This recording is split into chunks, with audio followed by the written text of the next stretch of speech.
Baik, untuk mengulas lanjut, kita bersama dengan Profesor Dr. Ahmad Martada Mohamad, Penganalisis Politik Universiti Utara Malaysia UUM, berhubung dengan perbahasan Tun Dr. Mahathir Mohamad mengenai Belanjawan 2021. Assalamualaikum Prof. Prof, pandangan awal Prof Waalaikumsalam. mengenai ucapan ni ataupun perbahasan Tun Dr. Mahathir Mohamad berhubung dengan Belanjawan 2021.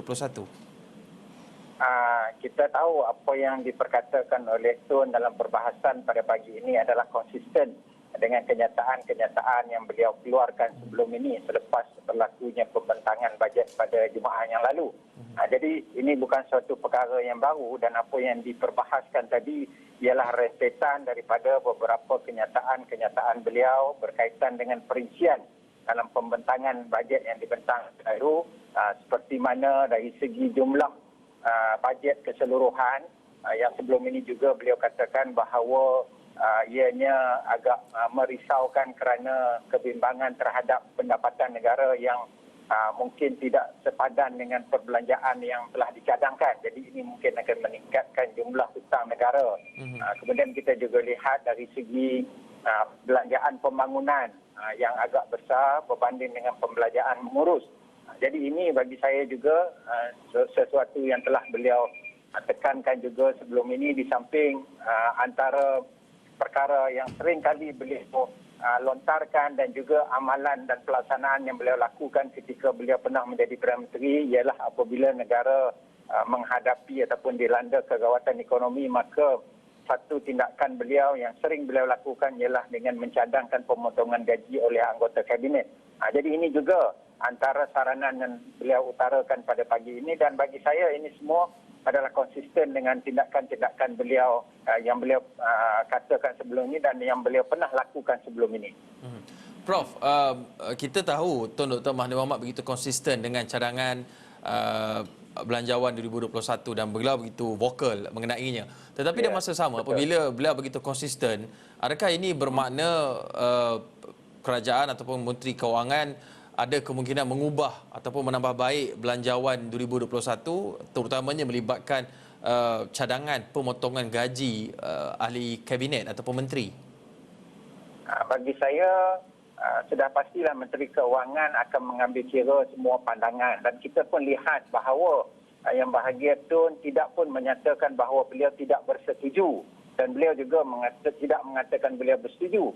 Namun saranan-saranan beliau itu kalau kita lihat mungkin akan dipertimbangkan kerana ia mungkin adalah antara beberapa tindakan-tindakan yang boleh dianggap sebagai satu tindakan yang rasional, terutama berkaitan dengan pemotongan gaji menteri, menunjukkan bahawa dalam keadaan di mana ramai masyarakat kehilangan pekerjaan dan kedudukan ekonomi negara juga tidak begitu baik, maka sudah tentulah dengan keberanian untuk memotong gaji walaupun sedikit, menunjukkan satu komitmen dan keikhlasan daripada barisan kabinet untuk menunjukkan bahawa mereka juga seia dan sekata dalam membantu bersama-sama menghadapi negara ketika negara dilanda kesusahan. Jadi bagi saya beberapa cadangan-cadangan beliau mungkin akan pasti diambil kira oleh kerajaan, dan kita tahu walaupun saranan-saranan itu lebih bersifat konstruktif, namun bagi saya tidak begitu menyukarkan untuk pihak kerajaan mempertimbangkan cadangan itu dengan mengambil kira beberapa perkara-perkara yang disarankan, dan untuk menambah baikkan lagi bajet 2021 mungkin dengan juga mengurangkan beberapa perbelanjaan yang mungkin dianggap tidak begitu kritikal, seperti mana mungkin mengurangkan pembelanjaan pembangunan dan memberikan lebih tumpuan kepada pembelanjaan mengurus, terutama bagi memastikan bahawa pertumbuhan ekonomi mungkin dapat dirancangkan lagi, dan yang lebih penting peluang-peluang pekerjaan dapat ditingkatkan lagi untuk mengurangkan tekanan dan bebanan anggota masyarakat. Dan itu juga pernah dilakukan pada peringkat awal Kerajaan Perikatan Nasional mentadbir, di mana Perdana Menteri sebelum ini mengumumkan 3 bulan ahli-ahli kabinet ataupun tidak mengambil gaji bagi membantu rakyat, dan pastinya ia boleh dilakukan di masa depan. Tapi Prof, dalam masa sama, satu perkara yang melibatkan dasar yang disebutkan oleh Tun Dr. Mahathir Mohamad adalah beliau menekankan mengenai keperluan untuk mengguna pakai ataupun mengaplikasikan dasar kemakmuran bersama, kerana bagi beliau dasar kemakmuran bersama itu dapat membantu untuk mengurangkan jurang perbezaan pendapatan dan juga dalam masa sama untuk membantu rakyat di bawah sana, terutama ketika berhadapan dengan tempoh sukar ini. Pada pandangan Prof, adakah kerajaan kita faham bahawa setiap kerajaan mempunyai pendekatan berbeza, matlamat ataupun objektif berbeza, tetapi adakah pada pandangan Prof, Kerajaan Perikatan Nasional mungkin akan melihat kepada dasar kemakmuran bersama yang diperkenalkan sebelum ini dalam pentadbiran mereka? Ya, bagi saya sebelum ini pun kita telah melihat Perdana Menteri memberikan juga komitmen untuk melaksanakan dasar kemakmuran bersama, kerana beliau juga dulu adalah sebahagian daripada kabinet. Dan saya juga melihat bahawa dasar kemakmuran bersama ini memang sesuatu yang pasti juga akan diintegrasikan dalam dasar yang akan dilaksanakan oleh kerajaan pada hari ini.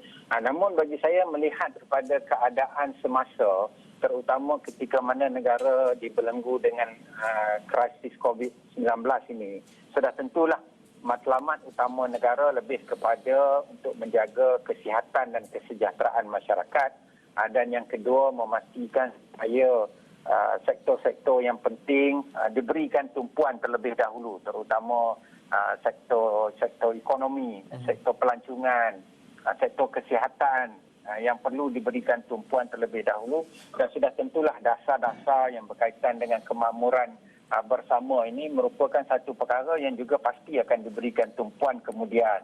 Namun kalau kita melihat kepada intipati pembentangan bajet pada baru-baru ini, sudah tentulah kita melihat bahawa bajet keprihatinan yang ditunjukkan oleh kerajaan ini lebih kepada untuk memulihkan negara, di mana keadaan negara pada ketika ini menghadapi krisis kesihatan dan juga kelembapan ekonomi. Jadi ini dua tumpuan yang bagi saya mana-mana negara pun pasti akan perlu mengutamakan agenda ini terlebih dahulu berbanding dengan agenda yang lain yang juga akan tetap dilaksanakan tapi pasti akan menjadi tumpuan selepas ini. Prof, pada pandangan Prof, apa mesej yang cuba disampaikan oleh Tun Dr. Mahathir Mohamad apabila beliau pada penghujung perbahasan menyatakan bahawa beliau saya reserve diri saya dan parti saya untuk menyokong atau tidak belanjawan 2021 ini, dan saya berharap cadangan yang bernas oleh Dewan ini diberi tempat dalam belanjawan 2021. Apa mesej yang cuba disampaikan oleh Tun Dr. Mahathir Mohamad?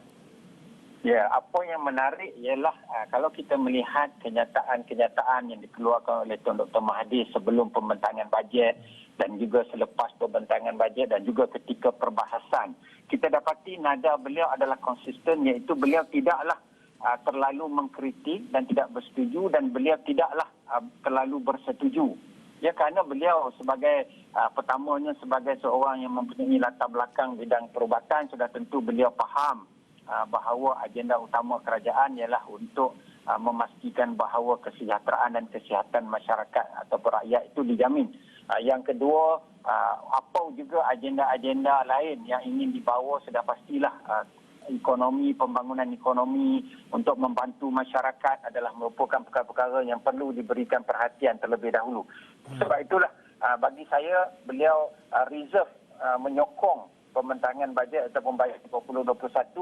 Pertama, beliau mengakui bahawa dalam keadaan sekarang inilah bajet yang boleh menjadi satu bajet yang terbaik untuk mengekang penyebaran penularan wabak COVID-19 dan membantu masyarakat-masyarakat yang terjejas. Yang kedua, pasti juga ada elemen-elemen di dalam bajet yang perlu ditambah baikkan, dan saya kira seringkali dalam tindakan-tindakan beliau sebelum ini, beliau ingin supaya kerajaan menunjukkan juga keprihatinan mereka, menunjukkan bahawa mereka sama-sama ingin membantu masyarakat, iaitu dengan membuat potongan gaji. Jadi ini bagi saya sangat konsisten. Sudah tentulah jika kerajaan mengambil maklum berkaitan perkara ini, bagi saya beliau akan memberikan sokongan yang penuh terhadap bajet 2021 yang saya rasakan memang beliau akur kedudukan dan kesediaan kerajaan pada masa ini bukan saja dibelenggu oleh isu kesihatan, ya, dibelenggu oleh isu ekonomi, bahkan juga ketidakstabilan politik. Tapi kita lihat bahawa beliau tidak menentang, tetapi memberikan cadangan-cadangan yang lebih konstruktif. Dan jika ini diambil kira, saya kira posisi Tun Dr. Mahathir dalam memberikan pengiktirafan ataupun persetujuan kepada bajet ini adalah satu yang kita akan jangkakan.